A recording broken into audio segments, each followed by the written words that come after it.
Books and beyond. It's a grand opening residents have been waiting to see. Oh, it's wonderful. I am so excited about what I've seen so far. We are inside the new South Irving Library as the first visitors get a look at all of the features. There you go, turn, perfect. You just think it's not that much harder than holding a water hose, but it really is. They have big boots to fill. Find out what residents are learning about firefighting by getting hands-on experience.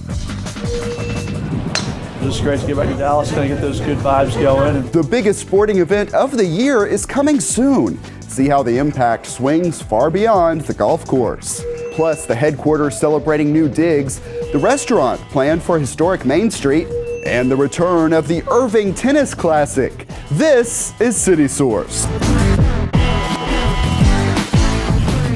The South Irving Library is now open. Hello and welcome to City Source. I'm Thomas Gandy. The new building is across the street from the former Central Library. We were there for the grand opening and talked with some of the enthusiastic people who turned out. The groundbreaking, the construction, the move, they all led to this. That's the ribbon cutting to open the South Irving Library. Oh my goodness, it is so impressive. This is very beautiful. It's exceeded my expectations. An incredible facility that is at the cutting edge of library services in the United States. The second floor was the first stop for a lot of families. I love it. I think it's so entertaining for the little ones. Erica Rodriguez and her 16-month-old daughter are in the Discovery Zone. Eliana is drawn to the new lava tiles. She's stepping on the colors and it moves. She's never seen anything like it. Put this place to very good use. William Minor's 4-year-old twins are checking out all the fun before they start checking out books. With this right here, their minds will open up so much. It's real nice. This is a great day for the community, particularly for the young children. You know, while they're here on the computer learning facts and games and things like that, there's a good chance that they'll see a book that they like. In contrast to the color and commotion, here is the quiet room with views overlooking Centennial Park. I like to come in and catch up on the new magazines. Of course, if it's quiet, it's better. The second floor also features study rooms, plenty of books, of course, and this color-changing area featuring a favorite. I like how there's a Diary of a Wimpy Kid, and I've seen the movie. We're just amazed. We're just over the top thrilled with the reaction of people and the staff. We're all just very excited.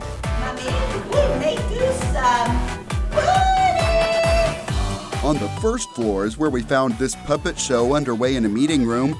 It is a larger space that can be divided for simultaneous events.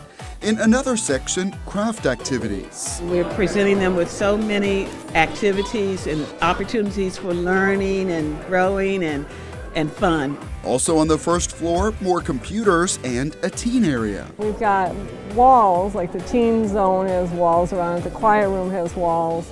But they're all glass, so it looks very much open, and it feels bigger than we expected it to. I believe that the residents of Irving are really getting a special facility here. And many of those residents had a say in the design. We had a lot of public input on this building, and in fact, we went back and redesigned the building about halfway through the design process because the residents just weren't happy with what they were seeing. The basement is a result of public input. Because we don't have quite as much space for books as we did in the other building, we had figured, well, we would read, which libraries do anyways.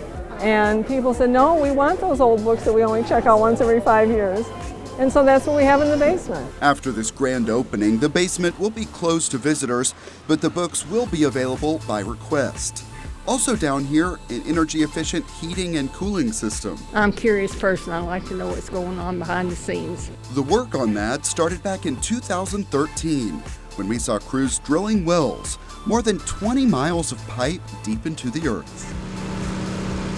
The thing that I'm most proud of is the geothermal heating and cooling that saves the city about 40% on the cost of doing that. Absolutely. I'm 100% for green and saving the earth. Back upstairs, these windows add to the energy efficiency as the city pursues LEED certification for this building. These are electrically charged, and when the sun hits them, they will start to turn bluish color and really keep the heat out.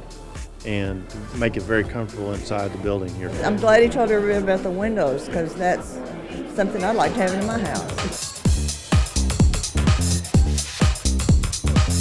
I got this one, which is historical fiction. I'm really excited about it. Alyssa Meekins was among the first to check out books in the new library. You may remember she was also one of the last to check out at the old Central Library. I'm feeling kind of sad because, you know, as my mom said, I've grown up here. But now that she's been through the new building, Oh, I'm perfectly happy now. I've got my new library.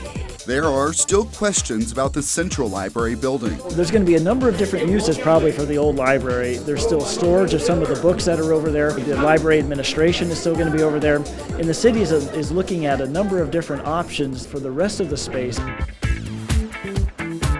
This new building seems to be attracting new customers. Oh yeah, I had to get a library card. We have registered quite a few already today, and people are also renewing their cards. It's really nice, like everything is new and it's really like fun. People here believe this nearly $10 million building shows off the future of libraries and says a lot about the community. You hear a lot of positive talk about South Irving, and I think this just adds to that. I think it's beautiful, especially for my son here. Libraries are still very functional, they're still very needed, still very wanted, and people just love to read, and they love new buildings. We're really excited, and everybody seems to be enjoying it. As you saw, more people are seeking library cards, and the library offers several options. The most common is the full access card. It is free to any Irving resident age 16 or over. To apply, take 2 forms of identification to any branch. Pre-register or learn more about card options at cityofirving.org/library. A couple of other notes from South Irving. Construction is progressing at the site of the planned Texas Musicians Museum. The former Toyota dealership and sign shop is being converted into a spot highlighting memorabilia from Texas music artists and a space to host events. Construction crews have the utility work done and are working toward pouring the foundation and getting the roof up in the next few days. The Texas Musicians Museum could open this June. And at this site on historic Main Street, a new Italian restaurant called Gino's is under construction. The owner purchased the property from the city. The eatery will feature indoor and outdoor dining and could open in late May. Heritage Crossing Planning Manager Kevin Cass says the city is encouraged by the new interest businesses are showing in the area. Beyond the Irving city limits, a massive construction project local voters approved will benefit all of Dallas County. After more than 5 million man-hours of construction, the new Parkland Hospital in Dallas is complete. Patients will move in this August. Before that happens, people have a chance to get a tour at an open house. It's Saturday, April 11th from 9 a.m. until noon. But if you missed that, City Source has you covered. We just got an in-depth tour and saw some really impressive features. We'll bring that story to you next time. Spring is a big season for sports in Irving, and no event is bigger than the AT&T Byron Nelson at the Four Seasons Resort. The Convention and Visitors Bureau says the tournament has a regional economic impact of about $42 million. It also brings a lot of exposure through national TV coverage. We learned more about the charity impact at a kickoff event. Okay, Mariana, which hand tells the hour? These second graders are getting a lesson in telling time. Do you need a clue? I know.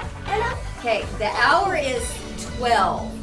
Those clocks don't show it, but there is an important time approaching. Tea time. The event, newly named the AT&T Byron Nelson, is coming up at the Four Seasons Resort in Irving at the end of May. The two seemingly unrelated events, kids telling time and championship golf, are actually closely related. The Byron Nelson raises money for this school, the Momentous Institute.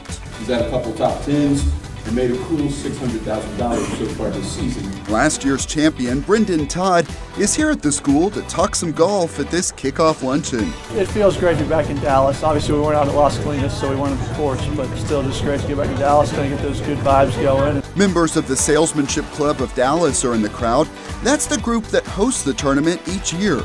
Millions of dollars in proceeds come back here to this school, which serves about 250 students age 3 through grade 5. So we wanted to show what could happen when you put children who have the highest risk factor, which is poverty, what happens when you give them a really enriched, important start. Think about it. If it's 12:45. In these classrooms, all of the core curriculum is covered. We take the STAR test just like every other kid in school in Texas takes, but we feel like that has to be married with social emotional health. That focus includes studying how the brain works. Those lessons start at age 3. So our 3-year-olds can tell you about their amygdala and their prefrontal cortex and their hippocampus.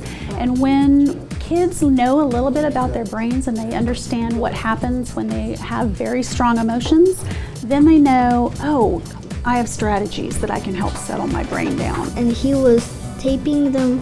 Look again. Tapping them. The Salesmanship Club's involvement is more than financial. Every time I come in here, this is a highlight. Every Thursday, members come in to serve as reading buddies. Many of them stay with their students throughout their years here. I've got 3 kids. I've got 4 kids. So it couldn't be better. I look forward to this every Thursday. This is a 5th grader. I'm thankful for my education because some children in different countries don't have enough money to go to school. There is also an emphasis on concepts such as optimism and hope.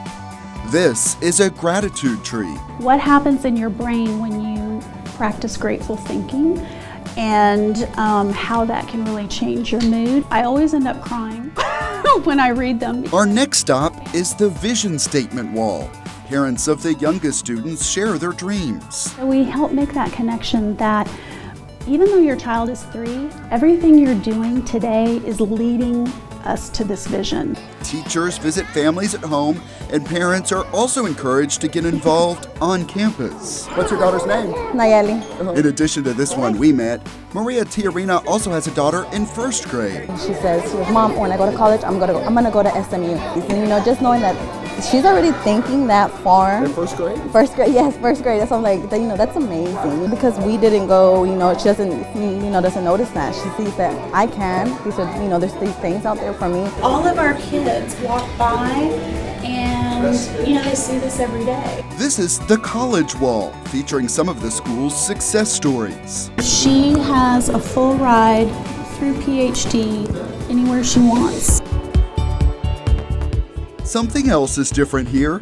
Their history lessons come with a little something extra. We keep a little bit of Byron with us all the time. In the library, Byron Nelson's Congressional Medal of Honor is on display. They're all very aware of the tournament and that it's the Byron Nelson tournament, and so they know a little bit about him and why it's important for us. Byron was so proud of everything that the Salesmanship Club did and having it become this momentous institute and the focus on changing the outcomes for these kids and seeing how the statistics have supported the work that they do, that 97% graduate from high school, 87% go on to college.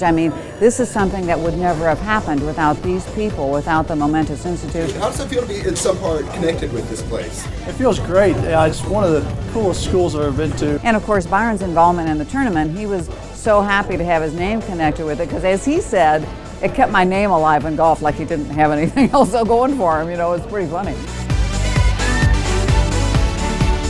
They have built that connection between a fun golf tournament in Irving and a school that is changing lives for young people in Dallas. He was just so proud of his association with these people and seeing what they do. It was just very, very fun. We feel like when you give them engaging instruction and when you involve families, really great things can happen for kids.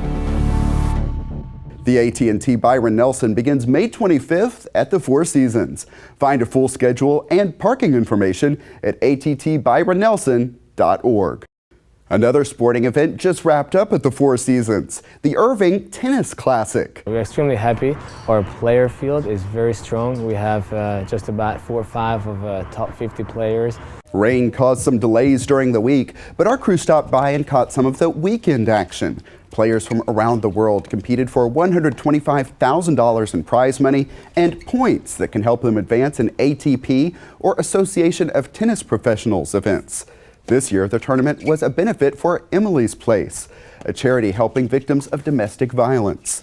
The fundraising focus is a change from past years. We had a different structure, we had a for-profit structure, and we realized that the best way to go about it is really to get the community involved, give back to the people that need it. Now, this is our first year, but it feels tremendous to give back to the charity. Hopefully in the next 5 years, we're going to be able to make a very serious contribution toward it. This is the second year that the City of Irving sponsored the tournament, which used to be called the Dallas Tennis Classic. Early voting begins later this month for the May municipal election, which features 3 city council races. Here are the candidates in the order they will appear on the ballot.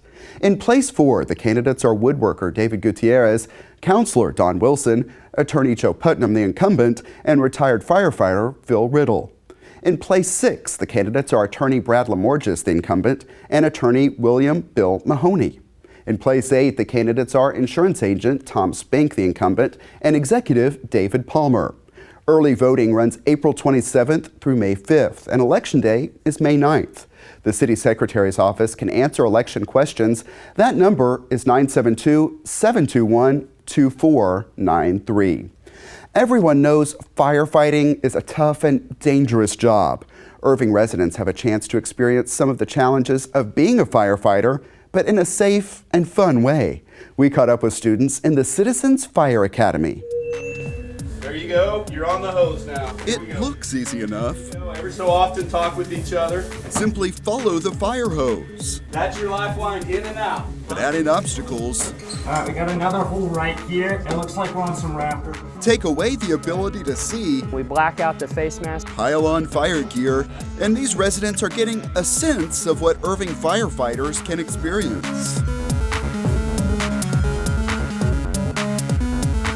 One of the biggest things that people don't understand about fighting fire is just the environment. When you go inside a fire, you can't see your hand in front of your face if it's dark and smoky. Those tough, dangerous conditions we've seen real Irving firefighters train in are replicated in a safer way here. All right, right behind you. You're good. Cool. The people going through this maze are taking part in the Citizens Fire Academy, a free course offered by the Irving Fire Department. That's it. Gotta get low now. This short maze provides a lot of challenges, and one of the toughest is here at the end. All right, stay low. We got stuff right above us. Remember, they cannot see anything. Pull yourself through on your belly, and then when you feel your tank hit, duck and roll your tank one direction to the other to make yourself diagonal, and you'll go through there, okay? All right, so now you feel it. There you go. Turn. Perfect. When you put on all of that gear, it's hot, it's heavy, and anytime you're confused or disoriented, your heart rate will go up. When they get through it, the exhaustion is visible. At the end of it, they're like, oh, that was crazy, and we let them see what they did. Whoa. We can take 3 lines into this engine. Over the 9-week academy, these students come out twice a week to learn different aspects of Irving's fire service. This is the engine operations class for Citizens Fire Academy. So there's a lot more involved than you think. Janet Atterbury is finding out some of this is pretty tough. You just think it's not that much harder than holding a water hose, but it really is with the pressure coming on. It was pushing me back, so it surprised me. They and a few others here have heard about some of this before, at home. My husband's been a fireman for Irving for 28 years. My son's an Irving firefighter. And now know what he does other than just drive the fire truck. I actually called him after one of our classes and I said, I am so proud of you. I am just totally amazed at what you can do. That's something I've discovered in the fire service. The stress of that environment, a lot of times the family members of those people can't connect. So them coming to a program like this as family members and understanding the day-to-day of what their loved ones are going through at the job really, really helps in the family connection. I'm always worried about him, and I still do, but I don't think it's so much of a worry now because I know he's trained. But when you're connecting hose together, The Citizens Fire Academy is open to any adult who lives or works in Irving. I'm from India, and I didn't know that all these things they do. We're doing everything we can so they can experience as much of what we do without getting hurt. I'm just learning a lot of things about firemen and what they do and things. I have new respect towards them. That respect is mutual. It's important to me that you guys care enough about what we do to show up and learn. That means a lot to me. They love to come out and share their profession and share what they know, and they love it. That includes covering the history of the department and offering some interesting ways to remember life-saving lessons. Staying alive, staying alive. Other topics include hazardous materials, technical rescue, and emergency medical services. That's over 80% of our call volume. Taking care of people who are sick or injured or having heart attacks. Then all we have to do is just take this and move this in downstream. To keep it safe, this swiftwater rescue class takes place on concrete. They went through some of the different ropes techniques you could use. Throw a bag to somebody who was in the water. It's a great way to get introduced to what they go through and what they deal with on a daily basis. And even when the academy ends, the students' involvement does not have to. They can become part of the Academy's Alumni Association. And if the firefighters have a multi-alarm fire so that they need some assistance, we have a truck that we can take and assist the firefighters. And that really made the connection. When the firefighters started seeing those guys show up at a fire and bring them cold water and help them in rehab, it's something that the whole department understood was extremely valuable. After taking part in some of these exercises, some are ready for an even bigger commitment, a career. Right now, one guy on our list to get hired that went through, I think 2 classes ago he went through, and we have a few more people that have gotten on with other departments. But most in the Academy just want the chance to experience some of the thrills and challenges Irving firefighters encounter daily as they serve the city. It's been everything I was expecting, and it's been a lot of things that I wasn't expecting. You get to look like a firefighter, and you get to go through everything that they basically do. You realize how much they have to know and how much training they have to go through to do their job. So it's pretty eye-opening. I think everybody should come out and do this. Come out and see what firemen do. Yeah, pretty neat program there, and that class is offered twice a year. It's pretty popular and fills up fast. To sign up, go to cityofirving.org/fire and click on Community Involvement, or call 972-721-2651. By the way, there's also a Citizens Police Academy, and we will profile that in a future show. Coming up on this City Source, a look inside the new headquarters of the Las Colinas Association. But first, we gotta get to this. It's time for Web Watch, our most popular online videos. And in the top spot, a look at a new addition to the Campion Trail. The new section that opens is going to be fantastic. The expansion will connect the southern section of the trail with Grand Prairie's Trail. In response on YouTube, XenoGamerX wrote, "Really glad I found this channel. Excited about the new part of the Campion Trails. I live not even a mile away from Lone Star Trail." Thanks for the comment, Zeno. We are glad you found our YouTube channel as well. Also popular, this year's coverage of the Special Olympics basketball tournament. Some quick comments to share on that one. On YouTube, Callie Jones wrote, "Love this." Derek Ingram said, "It's amazing." Thank you for those kind words, Callie and Derek. And we love it when people rediscover videos from our archives. Our 2009 story on the Seniors for Seniors program, which matches older residents with older pets, is seeing a surge in views. By the way, that adoption special remains in effect at the Animal Care campus. If you missed any of those stories, find them at ictn.tv. That's also where you can watch us live 24/7. Plus, catch us at youtube.com/the City of Irving. We have about 1,700 subscribers. Join them so you can be notified when we add videos. Then post a comment because we always like to hear from you. A city-sponsored concert series is returning for a second year. This year's theme is a tribute to greatness and features cover bands. The first is April 10th and will feature Beatles music from the band Me and My Monkey.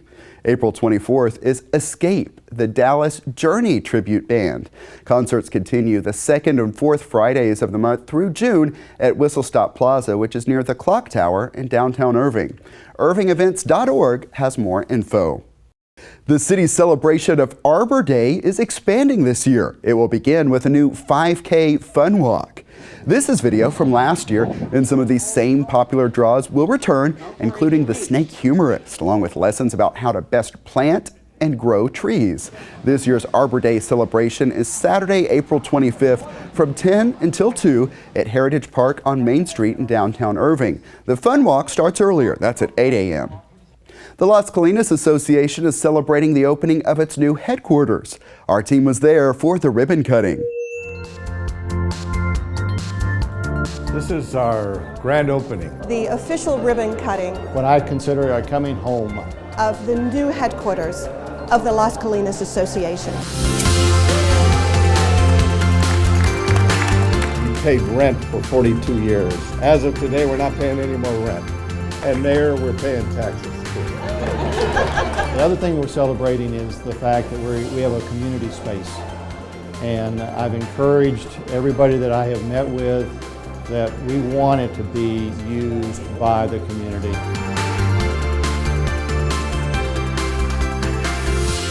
I think it's another great day in Irving, Texas for Las Colinas Association, another amenity in our great master plan community of Las Colinas within the city limits of Irving, Texas. When you see this many elected officials together, you know something good is happening as well. It's pretty exciting.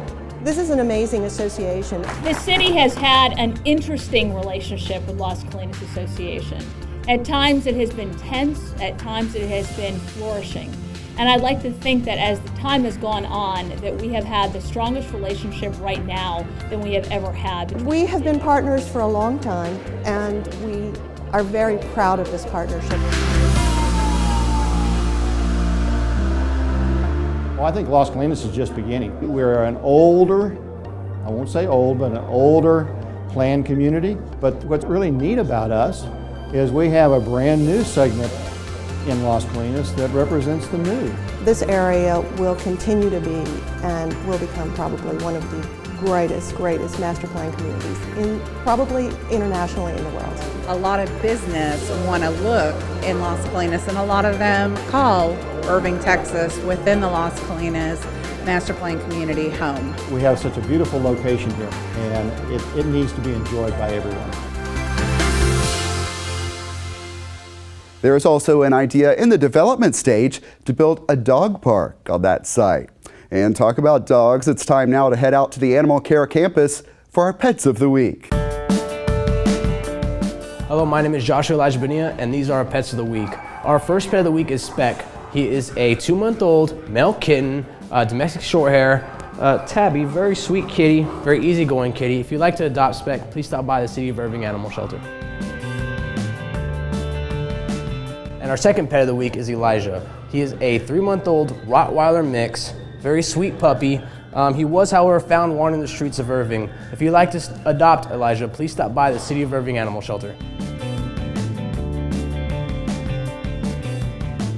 And for our third and final pet of the week is Caesarina. She is a 2-month-old terrier mix. She's a very sweet girl, very laid-back girl, as you can see. If you'd like to adopt Caesarina, please stop by the City of Irving Animal Shelter. All right, thanks a lot. The Animal Care Campus is located at 4140 Valley View Lane. It is open Tuesday through Friday from 11 a.m. until 6 p.m. Then on Saturday, the hours are 10 a.m. until 5 p.m. Also, check out the websites you see on the screen. We have shown you robots competing at the convention center, but we have never shown you robots competing underwater at an aquatic center. That is next time on City Source. Also, an in-depth tour of the new Parkland Hospital. We are checking out all of the features in advance of the August opening.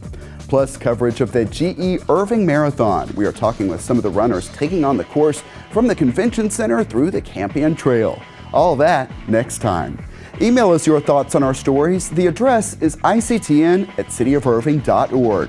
We may read some of your messages here on the show, or you can always comment on our videos at youtube.com/thecityofirving. And that's it for this edition of City Source. We leave you now with more from the grand opening of the South Irving Library. Thanks to everyone who was a part of this one, and thank you for watching. We'll see you next time.